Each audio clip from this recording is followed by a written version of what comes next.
In the next half an hour, we ask why so many journeys for young drivers in Cumbria end in tragedy. Susan knew what it was and came screaming up the stairs. Probably the most awful moment in our lives, I suspect. We follow a former England schoolboy captain as he heads east to find footballing fortune. India was never somewhere I'd even thought of going on holiday, never mind to play football. And he was Turner's best friend.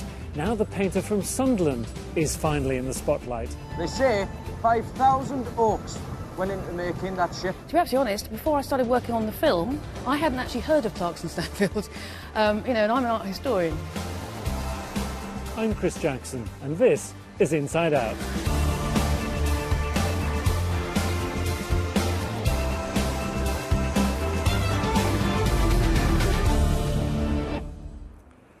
Passing your driving test at 17 is a big moment.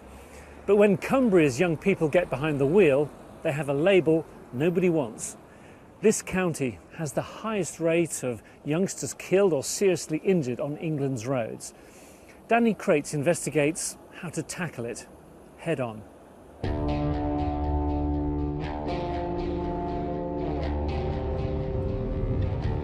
This is my first visit to Cumbria. A part of its beauty is driving on these rural roads that snake around the fells. But they have to be treated with respect. Both vehicles will then go through a process of forensic investigation. This was a head-on crash, and officers now have to figure out why one of those cars ended up on the wrong side of the road. Almost 1 in 6 crashes in Cumbria that result in someone being hurt involve a teenage driver. That is the worst statistic in England. So how do we change that? I'm on a journey around the county to find out. I know what it's like to be involved in a serious car crash. When I was 21 and travelling in Australia, I collided with a truck. The impact was so hard I lost my arm in the smash. It's made me passionate about warning young drivers about the dangers on our roads. Although I lost my arm, I know I'm lucky to be alive. Dominic Loftus wasn't so lucky.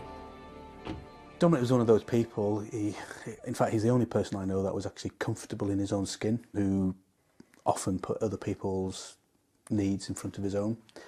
He was just, I'm bound to say it, a really very, very nice young man. Dom had been working all night in the kitchen of the pub he managed and joined some friends for a night out after his shift. He didn't know it, but the driver had drunk 5 pints and 2 whiskies before getting behind the wheel. It was 6:30 in the morning and I was in bed. Susan was at the sink and I believe a couple of yellow jackets had peed in that window. And it was the police, and Susan, I think you knew, didn't you? Yeah, Susan knew what it was and came screaming up the stairs to get me out of bed. And you do believe it because the police are here, but you don't believe it. And probably the most awful moment in our lives, I suspect. The young driver was Ryan Glendinning, who was jailed for 5 years. They left, we think, about 11. So we're literally down the road, 2 miles, 1 person dead, 2 people really, really badly injured. And I guess quite hard to explain, but as a family, how you've tried to cope with that? You don't cope for months, do you? No, I think you just, your life changes. It becomes an existence, not a life. Yeah. While I investigate young people's driving, it's only fair I take a look at my own habits behind the wheel. So as I travel around the county, I've agreed to have this black box fitted to my car. It will monitor my driving. More on that later. A recent report analysed statistics into crashes involving young people.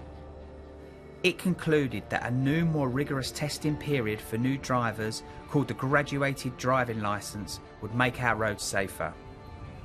It's estimated in Cumbria that could prevent at least 5 deaths or serious injuries a year and reduce casualties by more than 50 on the county's roads.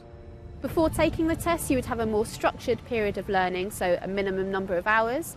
And then on passing the test, you'd have a number of restrictions on your driving licence for around about 12 months. That would be passenger restrictions and nighttime driving restrictions. Why does Cumbria have the highest number of serious accidents and deaths on the roads in 17 to 19-year-olds in England? Cumbria is a very rural county, it's sparsely populated, a number of rural roads. All these factors we know add up to a greater risk on the road. I like the sound of this graduated driving licence and want to find out what impact it's had in other countries. My name is Jean Shope. I'm a research professor at the University of Michigan. So I'm calling America, where it's been a success. Some of the reductions have ranged from 20% to 40%, whether it's in all crashes, serious injury crashes, or fatal crashes. Do you think it will be of benefit to young drivers within the UK? I have no doubt that it will be of benefit to young drivers in the UK, but these are still adolescents, teenagers who are developing, and they need more practice driving before they're totally competent at it. When you're young, no one ever thinks a serious accident will happen to them. I was just the same. So using this hard-hitting film, I've teamed up with Cumbria Fire Service and car club Cruise West Cumbria to talk about my experience. I'm sure the astute ones amongst you have noticed I'm minus a limb. Mine was from a car crash. I ended up 10 foot down an embankment with my right arm sitting across my lap. I picked my arm up and carried it out of the car, so they didn't have to amputate the scene. The crash did it for me. Now a chance for me to go to a car cruise to see their souped up motors and get their thoughts on the graduated driving licence. What kind of restrictions would you like to see on young novice drivers that you think will make the roads a safer place? Not really in restrictions as such, but I think more advanced driving would help. I mean, when I passed my test, I'd got my licence, yeah, but I wasn't a good driver. I did the Pass Plus when I passed my test, and that was a massive help for me. Learning how to drive on the motorways and on the back roads around here, because if that was covered on the normal test, and you got to drive at night time and in different weather conditions, it would make it a lot better. I would think more learning should be done, like advanced driving. They do it in foreign countries like Finland, they go through advanced courses, so why not start doing it here? So, if the graduated driving licence could save lives, why has it not been introduced? Instead, the government wants insurance companies to use black boxes, like the one in my car, to help cut accidents on the road. And I've downloaded my results. Well, the data's in from the black box that I had installed in my car. Not bad. Speed okay, acceleration good, braking needs a bit of improvement. The idea is safer driving and therefore cheaper insurance. Because the insurance premiums are now so much cheaper, about 50% less for being insured this way, what you'll see is it's going mass market. Today, at least 50% of teenagers are opting to be insured this way. But as we've seen, the graduated driving licence has worked in other countries.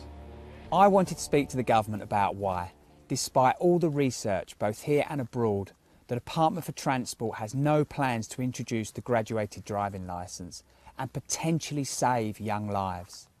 There are 5 transport ministers, and incredibly, none of them would speak to me on camera. But in a statement, the Department for Transport said, "There is a difficult balance to strike between the safety and the freedom of our young drivers. We won't rule out any programme, but at the moment we are focusing our efforts on technological solutions." We would say the evidence is there. We know that it works throughout the world, and it would save 4,500 casualties a year and 430 lives in the UK. We would say it needs to be done. They haven't necessarily driven in the dark. They haven't driven on the motorway, they haven't driven on country roads, which I suspect where a lot of the accidents happen in Cumbria. And that potentially should be part of the driving test.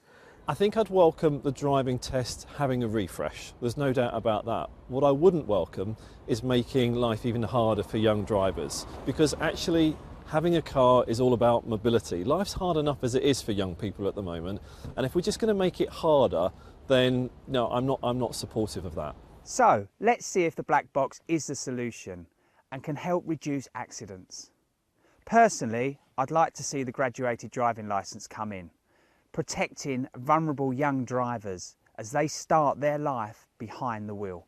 Anything that helps reduce the heartbreak to friends and families when drivers and passengers are seriously injured or killed on the roads can only be a good thing.